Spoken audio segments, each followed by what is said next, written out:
When the Celtics replaced Kyrie Irving with Kemba Walker and then lost Al Horford to the Sixers, no one was really sure if this team was going to maintain its status as the fourth best team in the East. And more importantly, it was unclear who was going to step up and assume leadership of this team, mainly on offense. With a number of faces primed to take on that challenge and lots of doubters coming into the season, it was natural to dismiss Jayson Tatum as a young talent who wouldn't fulfill his potential. But he's made it abundantly clear that not only is this his team, but he's ready to bust out and make this his conference.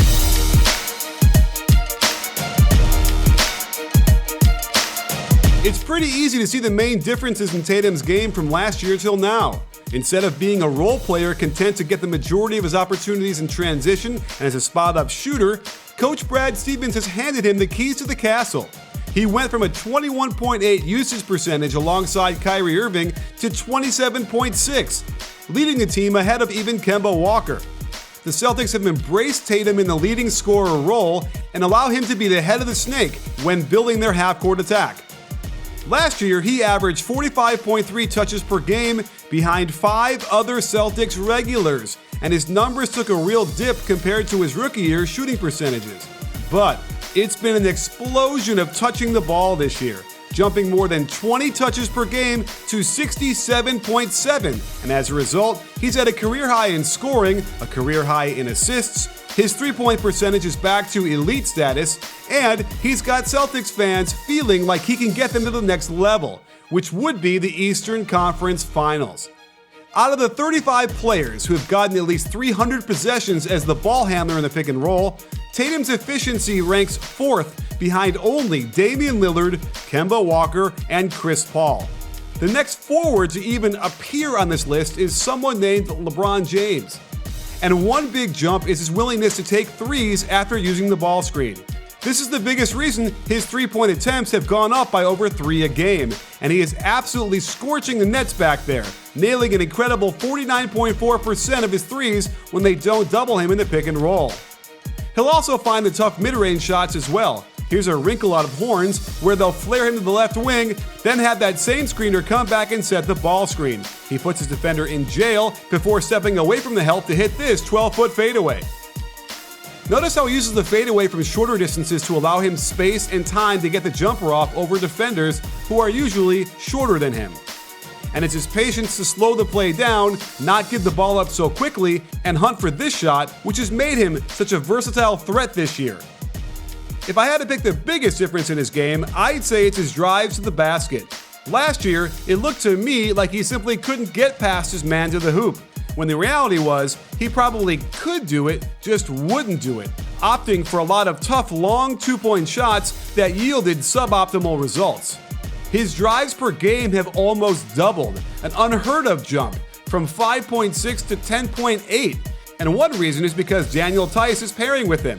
You can see him putting his defender in jail here, but then watch how Theis effectively screens the big man off to allow him to get all the way to the hoop for an easy layup. They do this kind of interference a lot in Europe, and I have no doubt Theis is well versed in it, and Tatum is sure thankful for it.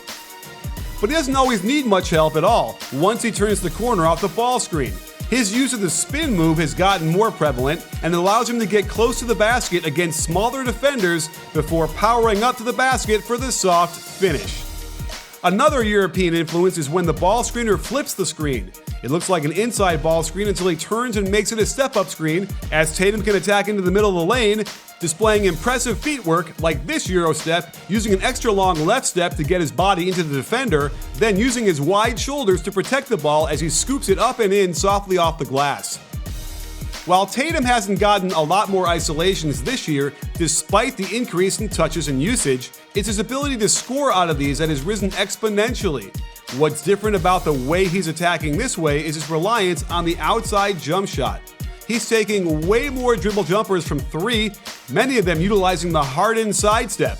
But when he does it with his length, he gets even more space to free himself. Plus, he's comfortable sidestepping to either side to knock down the long ball, making it very difficult for defenders to guess which way he's going.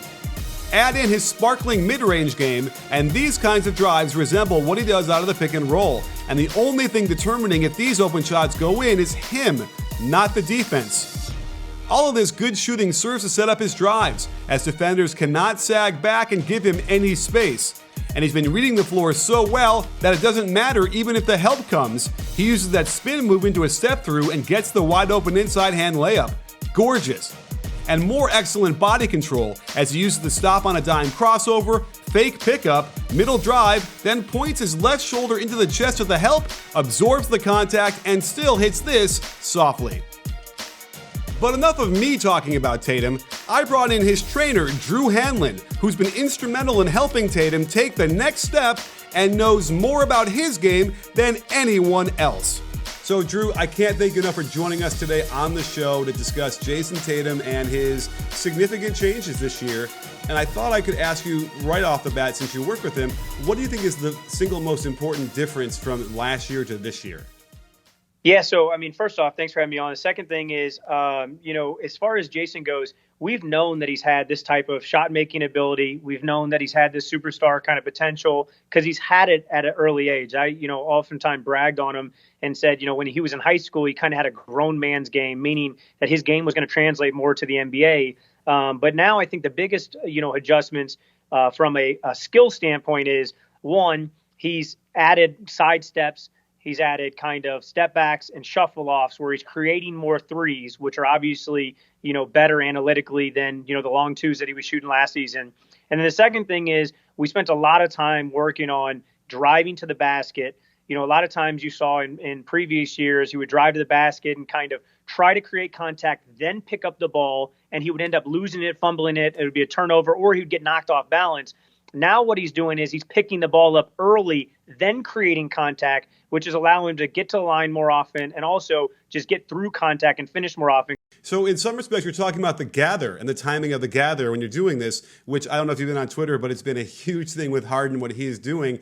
And what I went back and found Kuzi and Dr. J and Maravich doing the late different gathers as well. What I thought is I don't even know if it's a lost art about when are you picking the ball up off the dribble with your feet. And it sounds like that's what you guys really specifically worked on. Yeah, no doubt. I mean, we really went 1, 2, 3. Number one was generating and creating more threes.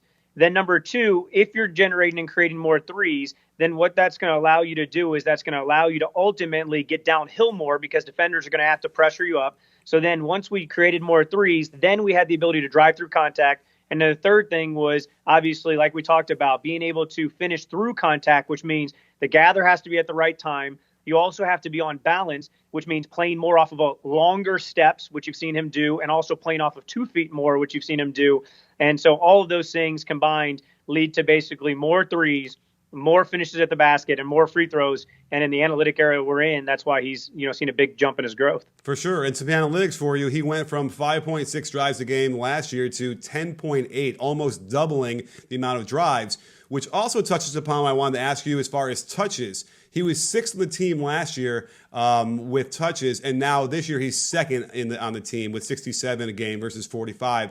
So I'm wondering if that's a role issue thing, or if that touches just relate to role and who's on the team with him, or is it an aggressive thing that you've worked with him on? I think it's both. I think that one thing is the personnel is different this year. You've seen that guys, especially as the season's gone on, they've tended to make sure that they find Jayson, especially when he's in rhythm. And this late stretch that he's been on, they've really been giving him the ball. It's weird because, when Kemba went out, really he took over the primary ball handling responsibility in the half court. And, it's allowed him to come off a lot more pick and rolls and get those mismatches that he's able to attack. And the big thing is he's not playing a selfish brand of basketball. He's doing it efficiently. He's finding teammates. Last night he had, 25 points in the first quarter against the Utah Jazz. But then what you saw is they started doubling him off the ball screen, and he found teammates. And then that's when Jaylen Brown had a big third quarter and Marcus Smart had a big fourth quarter. So I think that people are starting to realize that, instead of him having to hunt shots when he maybe didn't get the ball as much within their offense, now because he's getting consistent touches, he's playing a good brand of basketball, a good winning brand of basketball, and he's allowed to kind of do what he's capable of doing, which is being a scorer and a playmaker. What's going to happen with Kemba when he's back healthy playing full minutes? I think that's the thing that's special about Kemba, and it's funny because I grew up playing AAU basketball against Kemba, so I've known him for a long time. Kemba's always wanted to win, and so I know that, he wasn't able to do that in Charlotte. But I think that the biggest reason why he wanted to come to the Celtics was he wanted to finally play on a contender. And I think that, as you've seen sometimes in late games this year when they've been playing on the court, he does tend to kind of not take a backseat, but he lets Jayson still have his shine and lets Jayson still be in rhythm, which is what makes him a good point guard. He's not one of those guys that's hunting shots. He's a guy that can create. He's one of the best creators. He can get downhill, but he also wants to win. And I think that he realizes that, when Jayson's their number one option, it gives them the best chance at advancing in the postseason. So I think that you'll see Kemba still contribute, still, generate shots for himself and others. But I also think that you'll see him, quietly kind of move towards that kind of second seat and let Jayson continue to kind of shine in the spotlight. Well, last question for you. Jayson went on low volume threes and super elite shooting to average shooting on low volume. And then this year, doubling that output and going just about back to elite status again. Is that just a normal sort of ebb and flow of someone's shooter's season throughout 3 seasons? Or was there something verifiable that has clicked in now that's led him to shoot a lot better on higher volume? I think rookie season, obviously in the draft, we changed his shot. And a lot of people, when they came in the draft, they didn't think he was going to be able to shoot. That was one of his biggest concerns was he going to be able to knock down shots consistently? And so rookie season, really, he benefited from shooting a lot of wide open shots. So he shot a high percentage because his shot selection was only the open ones, only the, kind of on balance in rhythm ones. Then what happened is last year, teams realized he was a 43% shooter as a rookie. And so then his open shots became contested shots, and he ended up forcing a lot of shots because he didn't get consistent touches. Mm-hmm. So I think that it wasn't necessarily a mechanical issue. It was more so of, I'm not getting the consistent touches that I should have. And so when I get it, I'm going to try to make the most of it, which led to some bad decisions or some off-balance rush shots. This year, because he's able to get back in the flow, now he's taking, the good ones that he should, but then also he's confident enough and in rhythm enough that he can take those kind of bad shots, but he's able to make them because he's worked on them hard throughout the offseason. Awesome. Well, looking forward to finding out what's going to happen with the Celtics. I'm slowly becoming sold more on them as the season goes by, but man, the Raptors are looking really good too, and then there's the Bucks. So thank you so much again for coming on the show, Drew. I really appreciate it. Can't wait to see all your guys out there and healthy and playing well. Thank you. Thanks for having me on again. You got it. So in the end, what does this incredible 15-game stretch mean for Tatum, and more importantly, the Celtics? They've been remarkably consistent with their play all season long, as to be expected for a Brad Stevens team, and are 3-2 against the Bucks and the Raptors.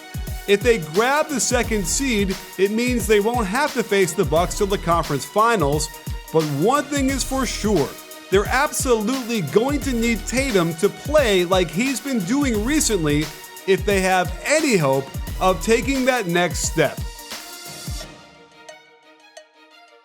If you like this video, please give it a thumbs up and subscribe to B-Ball Breakdown so you can get alerted right away when we drop a new video.